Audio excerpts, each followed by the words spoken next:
Praise the Lord. ദൈവത്തിൻ്റെ നാമം വാഴ്ത്തപ്പെടുമാറാകട്ടെ.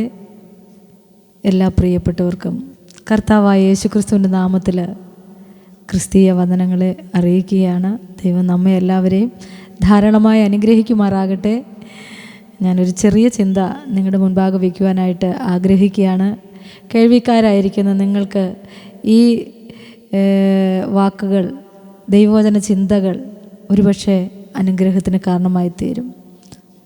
പലപ്പോഴും നാം വേദനിക്കുന്ന നിമിഷങ്ങൾ, ഭാരപ്പെടുന്ന നിമിഷങ്ങൾ, കഷ്ടതയുടെ നടുവിൽ കൂടി കടന്നു പോകുന്ന ഓരോ സന്ദർഭങ്ങളിലും നമുക്ക് കൊള്ളാകുന്ന ഒരിടം എന്നുള്ളത് ദൈവത്തിൻ്റെ പാദപീഠമാണ്.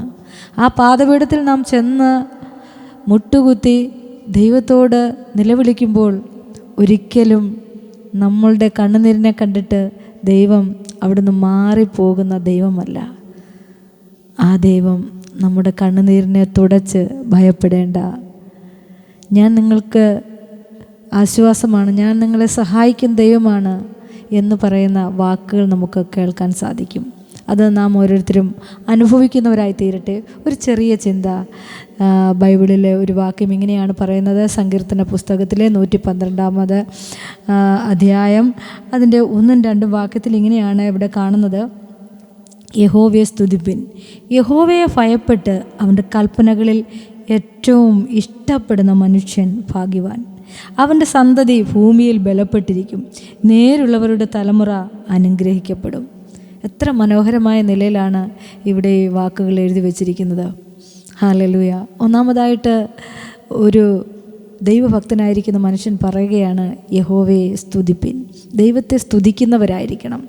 മനോഹരമായ നിലയിൽ ഈ ഭൂമിയിൽ നമ്മൾക്ക് ആരോഗ്യം തന്നു, സൗന്ദര്യം തന്നു, ആയുസ് തന്നു. ഹല്ലേലൂയ. നമുക്ക് ഓരോ ദിവസവും ജീവിപ്പാൻ ആവശ്യമാകുന്ന എല്ലാ നന്മകളും തന്ന് നമ്മളെ ഇത്രത്തോളം നിർത്തിയ ദൈവത്തെ നാം എല്ലാ ദിവസവും സ്തുതിക്കുന്നവരായിരിക്കണം. ഹല്ലേലൂയ. അതുകൊണ്ടാണ് ഇവിടെ പറയുന്നത്, യഹോവയെ സ്തുതിപ്പിൻ. യഹോവയെ സ്തുതിക്കുന്ന ഒരു വ്യക്തിക്ക് രണ്ടാമതായിട്ട് എന്ത് ചെയ്യാൻ കഴിയും? യഹോവയെ ഭയപ്പെടുവാൻ സാധിക്കും. ഹല്ലേലൂയ. ഈ ലോകത്തിൽ നാം കണ്ണോടിക്കുകയാണെങ്കിൽ ഭയമില്ലാത്ത, യാതൊരു വിധമാകുന്ന ഭയവുമില്ലാതെ ജീവിക്കുന്ന അനേക മനുഷ്യരെ നമുക്ക് കാണാൻ സാധിക്കുന്നുണ്ട്. പക്ഷേ നമുക്ക് ഒരു കാര്യം നമുക്ക് മനസ്സിലാക്കാനിടയായിത്തീരും: ദൈവത്തെ സ്തുതിക്കുന്ന ഒരു വ്യക്തിക്ക് ദൈവത്തെ ഭയപ്പെടുവാൻ തക്കോണം ഇടയായിത്തീരും. ഇവിടെ അതുകൊണ്ടാണ് സങ്കീർത്തനക്കാരൻ പറയുന്നത്, നിങ്ങൾ എന്ത് ചെയ്യണം? ദൈവത്തെ സ്തുതിക്കണം, ദൈവത്തെ ഭയപ്പെടണം. ദൈവത്തെ ഭയപ്പെടുന്ന ഒരു വ്യക്തിയുടെ അടുത്ത പടി എന്നുള്ളത് അവൻ്റെ കൽപ്പനകളിൽ ഏറ്റവും ഇഷ്ടപ്പെടുന്ന മനുഷ്യനാണ് ഭാഗ്യവാൻ. ആ ഭാഗ്യപദവിയിലെത്താൻ, ഒരു ഭാഗ്യവാനെന്ന പദവിയിലേക്ക് എത്തപ്പെടാൻ എല്ലാവർക്കും ഇഷ്ടമാണ്. അവനൊരു ഭാഗ്യവാനാണ്, അല്ലെങ്കിൽ അവളൊരു ഭാഗ്യവതിയാണ് എന്ന് പറയുന്നതിൽ, അത് കേൾക്കുന്നതിൽ എല്ലാവർക്കും വലിയ താല്പര്യമാണ്. അതുകൊണ്ട് നമുക്കും ആ ഭാഗ്യപദവിയിൽ എത്തിച്ചേരാൻ ദൈവം നമുക്കൊരുക്കി തന്ന ഒരു അവസരമാണ് ദൈവത്തിൻ്റെ കൽപ്പനകൾ, അല്ലെങ്കിൽ ദൈവത്തിൻ്റെ വചനങ്ങളിൽ ഇഷ്ടപ്പെടുക. എത്ര അനുഗ്രഹമാണ് പ്രിയപ്പെട്ടവർ. നമ്മൾ എന്തെല്ലാം കാര്യങ്ങൾ നമ്മൾ ഇഷ്ടപ്പെടുന്നു. നമ്മൾക്ക് ചില വസ്ത്രങ്ങൾ നമ്മൾ ഇഷ്ടപ്പെടാറുണ്ട്, പ്രത്യേകിച്ചും സഹോദരിമാർ. ഭക്ഷണങ്ങൾ നമുക്ക് ഇഷ്ടമുണ്ടാകാറുണ്ട്. ഓരോരോ നമ്മുടെ കണ്ണിന് ഇമ്പമാർന്ന പല കാര്യങ്ങളും നാം കാണുമ്പോൾ അത് നമുക്ക് ഇഷ്ടമുണ്ട്, എല്ലാം ഇഷ്ടമുണ്ട്. പക്ഷേ ഇവിടെ പറയുന്നത് എന്താണെന്നറിയാം? ഏറ്റവും ഇഷ്ടപ്പെടുന്നവരായിരിക്കണം. ആര്? ദൈവത്തെ സ്തുതിക്കുന്നവൻ, ദൈവത്തെ ഭയപ്പെടുന്നവൻ, ദൈവത്തിൻ്റെ കൽപ്പനകളിൽ ഏറ്റവും ഇഷ്ടപ്പെടുന്ന ഒരു വ്യക്തിയായിരിക്കണം. അങ്ങനെ ദൈവത്തെ ഭയപ്പെടുകയും ദൈവത്തെ ഇഷ്ടപ്പെടുകയും ദൈവത്തിൻ്റെ വചനത്തെ ഇഷ്ടപ്പെടുകയും ചെയ്യുന്നവരുടെ ഭവനത്തിൽ ദൈവം ചെയ്യുന്ന ചില കാര്യങ്ങൾ അതിന് താഴോട്ട് എഴുതിയിരിക്കുകയാണ്. അവൻ്റെ സന്തതി ഭൂമിയിൽ ബലപ്പെട്ടിരിക്കും, നേരുള്ളവരുടെ തലമുറ അനുഗ്രഹിക്കപ്പെടും, ഐശ്വര്യവും സമ്പത്തും അവൻ്റെ വീട്ടിലുണ്ടാകും, അവൻ്റെ നീതി എന്നേക്കും നിലനിൽക്കുന്നു. അതല്ലേ നമുക്കെല്ലാവർക്കും ആഗ്രഹമുള്ളത്? നമ്മുടെ സന്തതികൾ അനുഗ്രഹിക്കപ്പെടുന്നത് കാണുവാൻ.